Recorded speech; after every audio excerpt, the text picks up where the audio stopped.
This is my second attempt at a video I recorded yesterday, but I'm thinking I just want to scrap because I ended up talking for 2 fucking hours, and I really don't feel like watching through all that footage and editing it down. Kind of want to just try to restart from scratch, see if I can get it a lot more concise. It is favorite movies that I watched in 2023.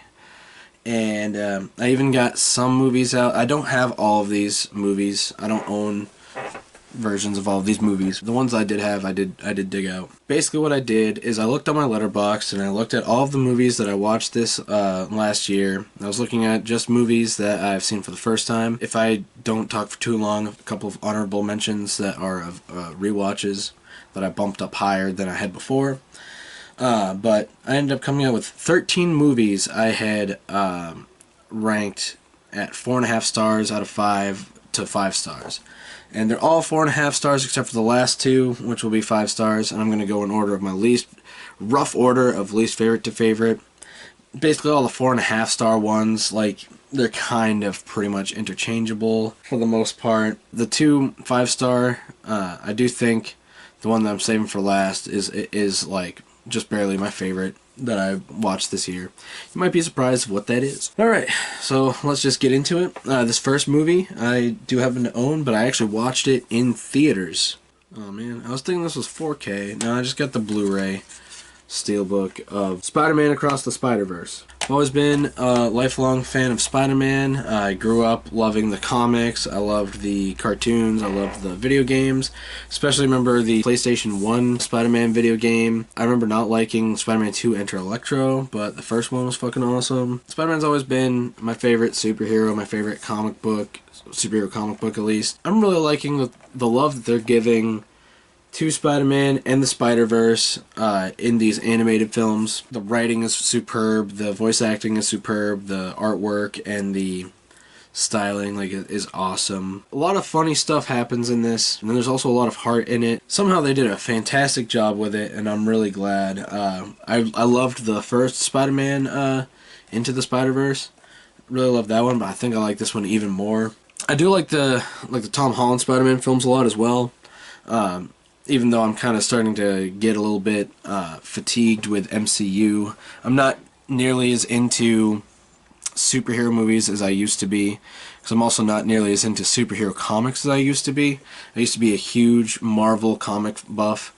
DC comics are pretty good too, but like I was always Marvel. But I've kind of grown out of that to an extent.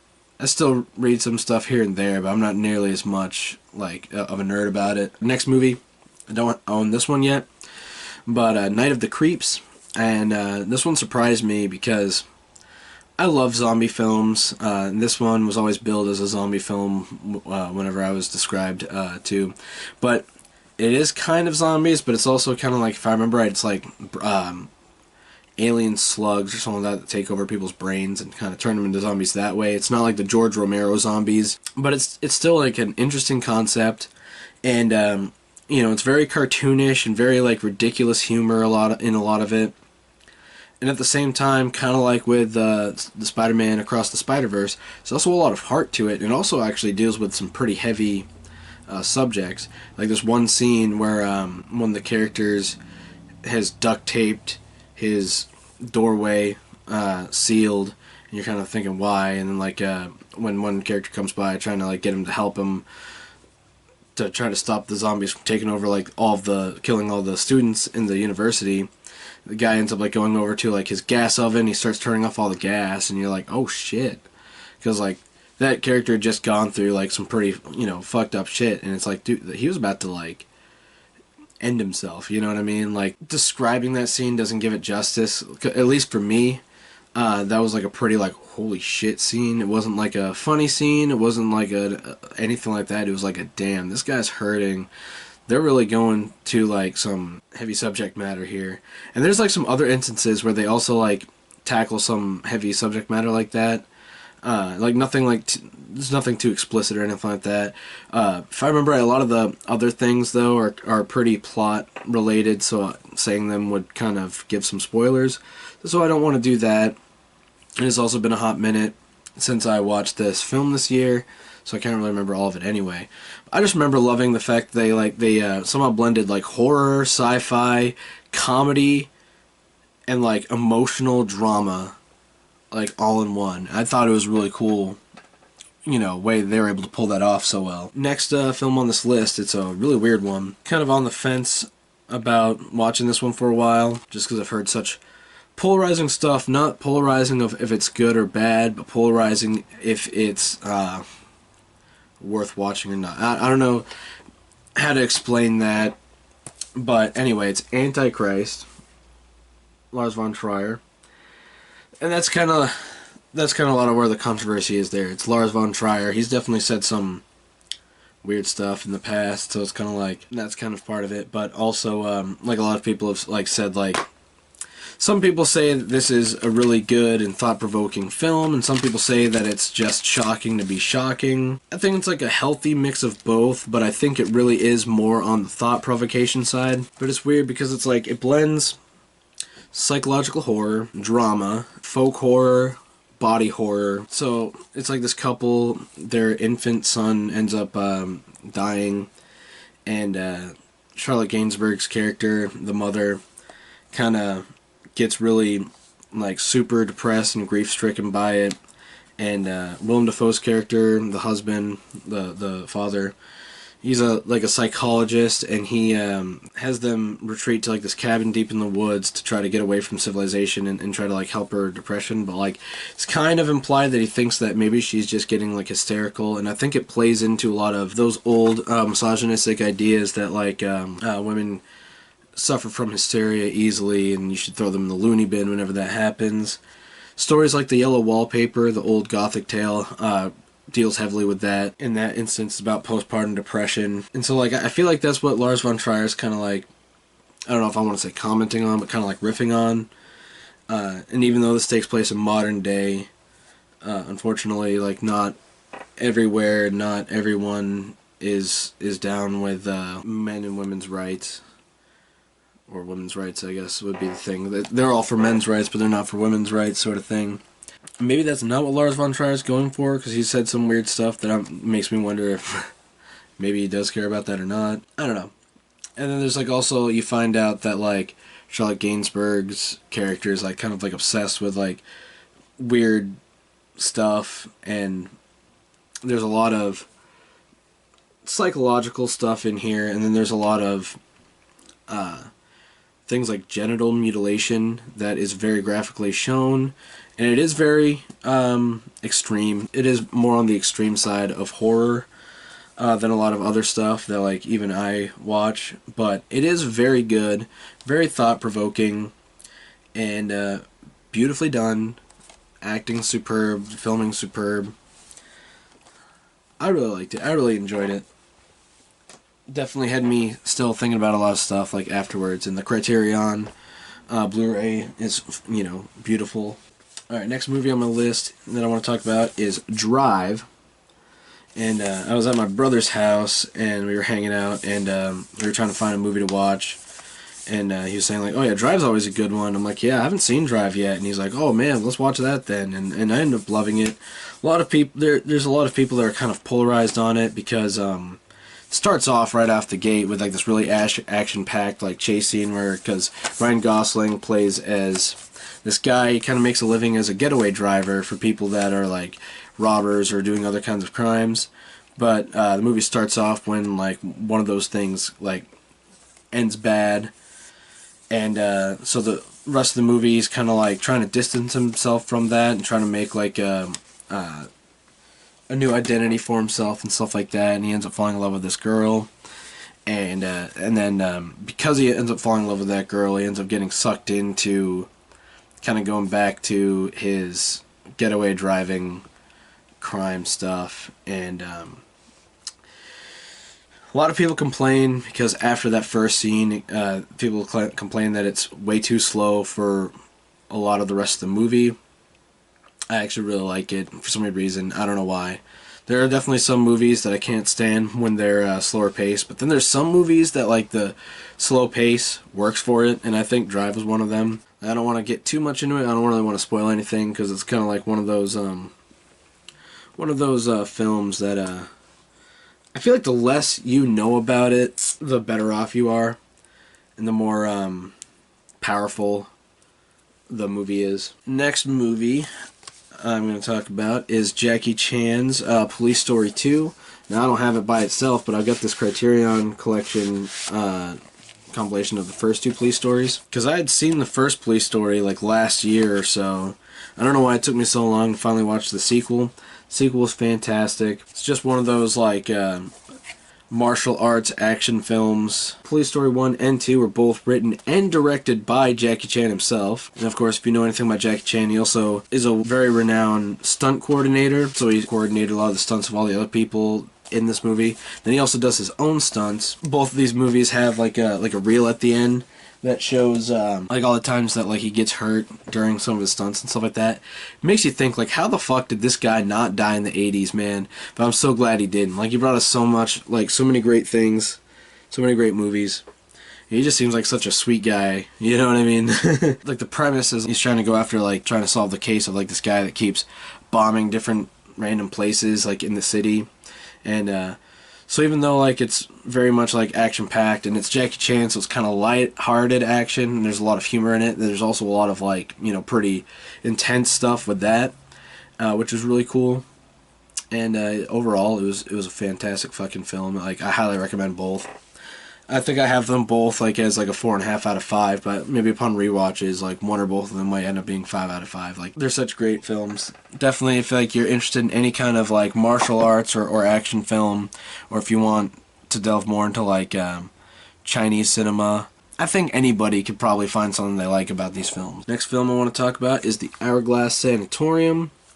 This is a very surreal film. It is also like kind of like a protest film because after World War II, Poland was, comes with a cool like booklet thing, kind of like a Criterion Collection thing, but this is distributed by Yellow Veil Pictures, and I think this is the only Yellow Veil Pictures thing I have. But yeah, so this movie came out in 1973 after World War II, and after the Holocaust.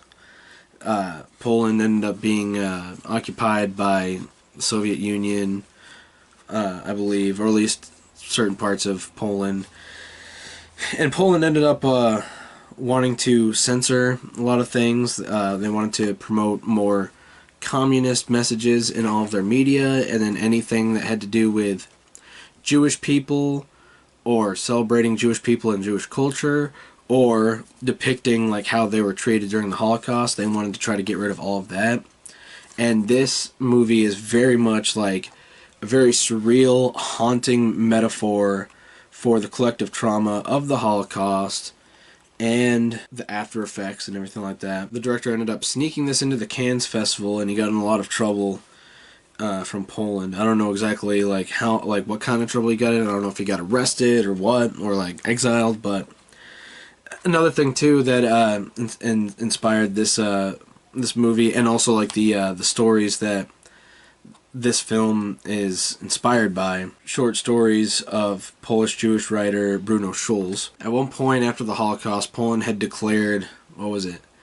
I don't know off the top of my head. I want to say like 10,000. It was a crazy amount of Jewish people in Poland. They declared them enemies of the state for like either no reason or bullshit reasons, and drove them out of the country.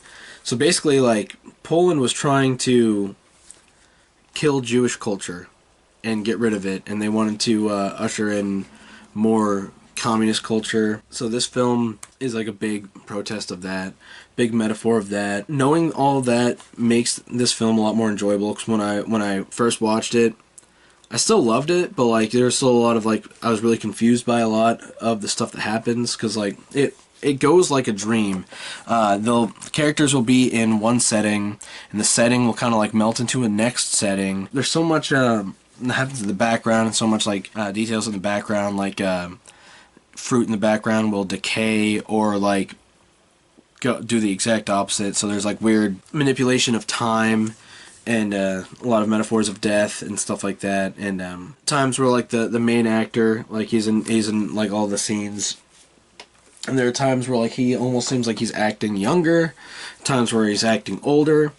So like you kind of get the sense that like maybe he's reenacting like memories, but in a way that you'd reenact memories in a dream, not in like just thinking of a memory, if that makes any sense. Very atmospheric, very haunting. It is a beautiful film. Highly recommend it. Next movie I want to talk about is Triangle. So I actually, earlier this year, I was sick with like the flu or something like that, home from work, miserable, laying in bed, and I was like, I want to watch a movie. What does one person do when they're really sick and they want to be comforted and they want to watch something that's like easy to watch and comfort them?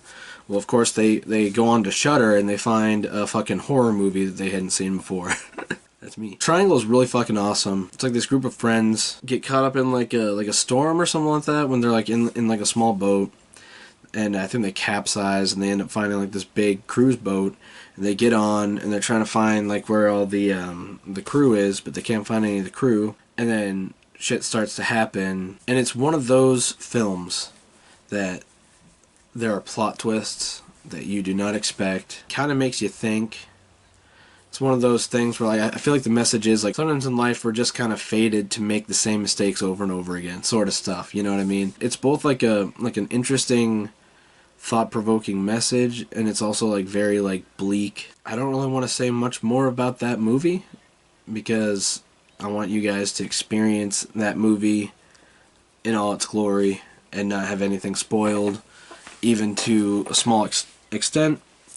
I just highly recommend that movie. I fucking loved it. I was like, holy fuck. Alright, next movie, From Beyond. And it is a H.P. Lovecraft adaptation. Stars Jeffrey Combs, Barbara Crampton. Both those actors are in the Reanimator series, which is another H.P. Lovecraft adaptation, which is also amazing. Ken Foree is in it. He was in the original Dawn of the Dead.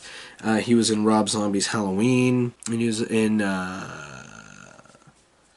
one of the other Rob Zombie films. I can't remember if it was Devil's Rejects. Might have been Devil's Rejects. He's definitely an underrated actor in the horror genre, in my opinion. I think he's really awesome. From Beyond is like this gross out body horror, science fiction, cosmic horror film. This group of scientists are trying to like activate the pituitary gland to be able to like see creatures that are in the dimension, but like also not in the dimension at the same time. It's weird, and it's ridiculous, and the practical effects are insane and gory and goopy, and it is amazing. So, highly recommend that film if any of that appeals to you at all. I want to talk about the next two films because it's a film and a sequel, and I like them both equally for very different reasons. And that is X and Pearl. X is like a slasher film about these kids in the 70s. I say kids, but they're like young adults. They're like in their early 20s. They are shooting a porno, but they need to find a place to shoot the porno, so they end up renting this guest house like on these older farmers' property. And of course the elderly farmers don't know what's going on. When they do find out, shit happens, and it's one of those things where like you think you know exactly like where things are going to go, because you hear that whole thing like, oh yeah, when they find out what's happening, you know, shit happens. I know what you're thinking, and it's not what you think, and that's what makes the movie so fucking awesome. And it's beautifully shot. Like the cinematography is beautiful, the scenery is beautiful, the sets are beautiful. Acting is phenomenal, like especially Mia Goth. Mia Goth plays two different characters, and I didn't even fucking know that the entire time I was watching the film. And it was like when I was looking at Letterboxd afterwards, like, wait, what? And it's really gory, and it's fucking awesome. Fantastic film. I was blown away. And then Pearl is a prequel, which tells about the life of the elderly woman that is on that farm, kind of her origins and how she ended up being how she is. And again, beautifully shot. The way it's filmed is so beautiful. Pure eye candy. T. West, his directing was phenomenal. I don't know off the top of my head who the cinematographer was, but they did a fucking fantastic job. The color grading in both of these films is amazing. Both films are like super gory. Pearl, for a while, doesn't seem like it's really a horror film, and then like it delves into like really fucked up territory. And there's a scene where Mia Goth is at this kitchen table talking to a friend of hers, and it's like this monologue, and it goes on for a while, And Mia Goth does not miss a fucking beat. Like, she even goes from, like, different emotions, from, like, you know, breakdown, start crying, talking about something, then she'll get really angry about something, and then she gets happy about another thing. And she plays it off so flawlessly. And it's one of those scenes, I don't know if, like, future rewatches, it might be a little bit annoying just because it kind of goes on for a while. But it is just phenomenally performed. Like, it is such a huge testament to, like, how good of an actress Mia Goth is. Like, holy fuck. How do you do all of that in one fucking take? It's amazing. I highly recommend both of those films. Next film I want to talk about is The Mask of the Red Death, which is part of the Roger Corman Poe cycle, which is Roger Corman directed a bunch of these films based off of Edgar Allan Poe works. Obviously, this is adapted from The Mask of the Red Death, which is like a, like 2-page story. It's a really short story.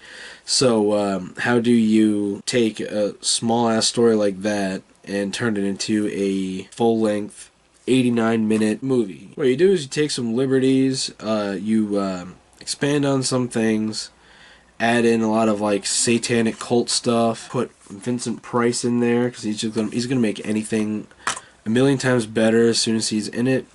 Then you also put in like some mini adaptations of other Edgar Allan Poe stories or snippets of his stories within the mix. It is fucking awesome. It is this beautiful gothic horror story. Basically, Vincent Price is like this prince. Villagers of the town are suffering through this red plague, the Red Death, and you know, people are dying and shit. So what he ends up doing is like, oh, I'm gonna take all my, like, you know, all the rich people of the town and all my friends and stuff like that. I'm gonna throw this masquerade ball for a few days, like this big ass party, and try to like wait out the Red Death and let all the peasants fucking die from it and shit like that. And then like once the Red Death has finally died down, they'll come out of their hungover party selves and reintroduce themselves into society. And of course, you know, the prince, like, he owns this awesome like gothic castle, and just like in the short story, like different rooms are like based off of different primary colors, and it's really fucking awesome. A lot of really cool subplots. I love it.